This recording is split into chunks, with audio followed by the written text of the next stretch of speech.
As the NBA restarts in Orlando, let's take the time to look back on the other bubble. Initial NBA proposals on the season restart also involved the second bubble in Chicago for teams who didn't get a chance to make it to Orlando. While the proposal never materialized, we decided to take a look at each of those designated teams, on their future outlooks, expectations, must-make moves, and project whether these teams may make it into the playoff bubble next season. In total, there were 8 teams who missed the opportunity to rejoin the rest of the league in Orlando, and we decided to split them by their chances of being a playoff team next season. In this video, we will explore 4 of the 8 teams with the best chance of making the playoffs next season. First off, the Golden State Warriors. The Warriors are poised for a comeback campaign. Its central core of Draymond, Steph, and Klay have not changed, and the organization and its staff remains consistently high quality, particularly with Steve Kerr's involvement in the development of the Warriors' young role players and their motion offense. The Warriors have been a title contender for the past half-decade, along with the dynastically dominant showings in both the regular season and postseason. Title contenders for sure. However, the Warriors still can make moves to further legitimize their championship contender status. We will take some time to discuss what should top the Warriors' wish list and what are some guarantees the Warriors can expect for the next season. Number 1 on the Warriors' wish list is a top pick at a high enough spot to pick James Wiseman. The current construction of the Warriors roster revolves around a big 3 of Klay, Steph, and Draymond. Having a versatile young center to help fill out the roster would be a key addition. Wiseman's play style transfers to the NBA well, and his rookie deal helps provide value efficiently.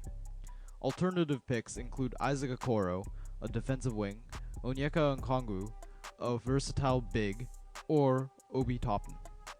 These players provide value and depth to the roster as role players. The Warriors still have assets such as Andrew Wiggins should they look to move up the draft, or simply look to round out the roster with some alternative personnel moves. Let's take a moment to discuss Wiggins' stumbles in the NBA. His struggles are not necessarily an indication of lack of talent or potential, especially considering Minnesota's highly unsuccessful culture with their player development department. The Warriors are a fresh start, and an organization with a proven record of developing quality players who fit with the Warriors system. Elevating Wiggins' play and his decision-making can help the team's championship chances, but also provide the Warriors with the flexibility to use him as trade bait to gain other assets, should his play see significant elevations from past trends in Minnesota. Moving on to the Warriors' necessary moves. The main core of the past few championship runs, minus Kevin Durant, but with Kevon Looney, has to be back and healthy for next season. The current starting lineup must look to find their roles as bench players for next season, much like Iguodala or Livingston of their past championship rosters. Eric Pascal's usage rate will drop off from this year's 21.4% significantly. Pascal will need to learn to become more efficient in his play and learn to play off ball. Marquise Chris is currently a valuable rim runner for the Warriors, but his on-court decision-making and general basketball IQ needs some further development if he wants to take minutes from Kevon Looney. Damian Lee has shown his value as a solid catch-and-shoot shooter, knocking down 35.6% on 4.9 attempts this season from deep. The offensive threat of Klay and Steph's play styles should help provide him with even better looks, while he needs to continue demonstrating a consistent ability to hit from deep. Next up, the Minnesota Timberwolves. Although the Timberwolves currently hold the second worst record in the West, they still have an extremely good chance of snatching a playoff position next season. This season was a disaster for the Timberwolves, with the cat injury, trading their failed project in Wiggins, and their second most valuable asset, Robert Covington. Their situation is starting to look promising, with a young duo in Cat and D'Angelo Russell, as well as a top pick and young prospects in Malik Beasley and Josh Okogie waiting for their opportunity to prove their worth. That being said, I cannot imagine them rise any further than the 4th or 5th seed due to injury concerns between their 2 star players, and as far as the playoffs, second round exit at best. There are a number of things that the Timberwolves should look to improve on this offseason to better their chances of making their second playoff run in over a decade. Primarily, the Wolves must address their inadequacies in depth and defense. Minnesota does possess a top pick in the draft and would be foolish not to take advantage of available defensive talents like Onyeka Okongwu and Isaac Okoro. Okongwu would easily fit with Cat as a great post player and will be able to share the defensive responsibility of dominant bigs such as Joel Embiid and Anthony Davis. Okoro also fits well with the rest of the lineup, filling the Robert Covington role defensively. Unfortunately, he is a very raw talent, and due to Minnesota's past player development record, this pick may be more of a burden on a team trying to make the postseason. If neither of them are available, the Timberwolves should seek more polished talents in the draft, such as Deni Avdija and Aaron Nesmith. As for free agency, Minnesota is projected to have around $20 million in cap space, with most of it likely being taken up by matching contracts for Malik Beasley, probably no more than $15 million a year. The decision to re-sign Hernangomez depends on whether there are solid vets, such as Goran Dragic, Derek Favors, and Jay Crowder, who may be available for cheap this offseason. There are a couple of things that the T-Wolves need to guarantee to accomplish in order to pave a road for success. Firstly, they need to stay healthy.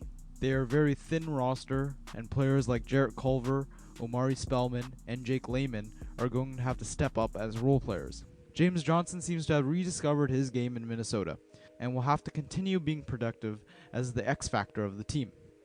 Lastly, Minnesota needs to add to their team by acquiring vets at the minimum. Very much like the current Lakers team, the T-Wolves need a serviceable vets to play 12 to 18 minutes a game to get through the season and be healthy for the playoffs. Ignoring the draft and significant free agency signings, a healthy roster and solid vets will take this team to the playoffs. Moving on to the Chicago Bulls. Now I know what you're thinking. No way. Absolutely not. The Bulls have no right to be in the playoff seed next year because of A, B, and Jim Boylan. I'm here to tell you that there are in fact teams that are worse off next season in the East. Yes, Boylan has been an issue for the Bulls, especially inhibiting them on their offense and limiting them to the second worst in the league when it comes to that. But he has unlocked an average defense out of the team, despite defensive liabilities like Zach LaVine taking up most of the minutes. More importantly, I don't like him because he doesn't give possessions to my boy Lauri Markkanen, who deserves them. The expectations for Chicago is the 6 to 8 seed team. That being said, it is doubtful that they will make it past the first round. The most popular item on their wish list is probably firing or the resignation of Jim Boylan.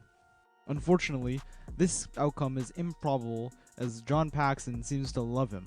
The next best option to improve their offense is finding a primary playmaker. The solution to this may be through the draft that highlights excellent playmakers in LaMelo Ball and Tyrese Halliburton. If both are unavailable, Deni Avdija is also a well-rounded international player who can take on playmaking responsibility from the wing position. As for Zach LaVine, his offensive game couldn't really get any better, besides maybe lessening the number of turnovers for next season.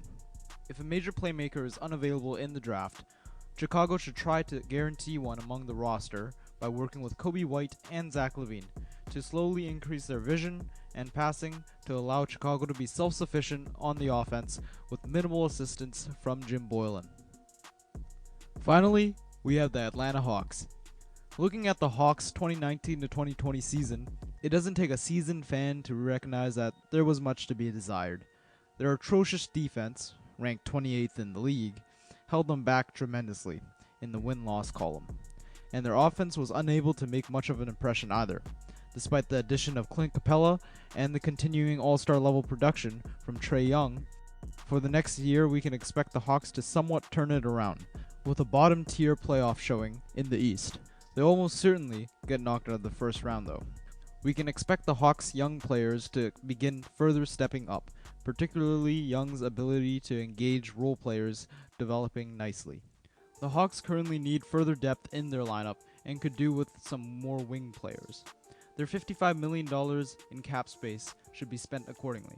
Along with the re-signings of some players currently on the roster, Jeff Teague and DeAndre Bembry, Teague's a seasoned player who can serve as a solid backup point guard for Young at a reasonable price tag, around 30 to 40 million, 3-year contract. Bembry is a decent defender and can be re-signed for the Hawks at a relatively cheap price. As for free agent signings, Atlanta can look to Derrick Jones Jr., whose solid play on defense can help the Hawks' woes on that end of the floor. A 4-year $60 to $70 million payout should be reasonable. The former Hawk Paul Millsap would be a perfect pickup. Millsap may demand a hefty price initially, but in the current climate of the NBA, it's unlikely any team will be willing to pay him the amount his agent seeks. The Hawks should negotiate him down and sign him back, as he provides veteran experience and defensive presence to the team. Other pickups the Hawks should seek to look for to add defensive value would be Andre Roberson, Solomon Hill, Matthew Dellavedova, and Maurice Harkless. Some options in terms of bolstering Atlanta's offensive depth include Danilo Gallinari and Davis Bertans. Now moving on to the draft. Atlanta has the luxury of covered positions, and so instead of seeking a player for fit, they can simply choose the best talent they find available at their pick. Given the number 4 pick projection, they have a slew of options, including Wiseman, who if picked, they would trade either Capella or Dedmon, LaMelo Ball, who they will probably trade for another All-Star, as they already have Trae Young, and many others like Anthony Edwards, Obi Toppin, Killian Hayes, etc., which they can keep and develop. Now for some guaranteed moves Atlanta needs to make in order to see further success. These changes revolve around defense and three-point shooting. In particular, either Cam Reddish or DeAndre Hunter need to be average defenders, and another has to be a consistent three-point shooter. The Hawks must acquire a defensive addition from free agency and need John Collins to stay healthy for next year's campaign.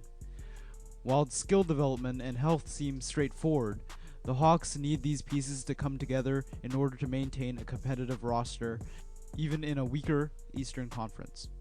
Although the NBA is restarting, and the main focus is in Orlando, I wanted to shine a bit of light on those who didn't make it, before we completely forget about them until the Larry O'Brien is given out. Stay tuned for part 2 of this series for the 4 teams that will not be making the playoff run next year.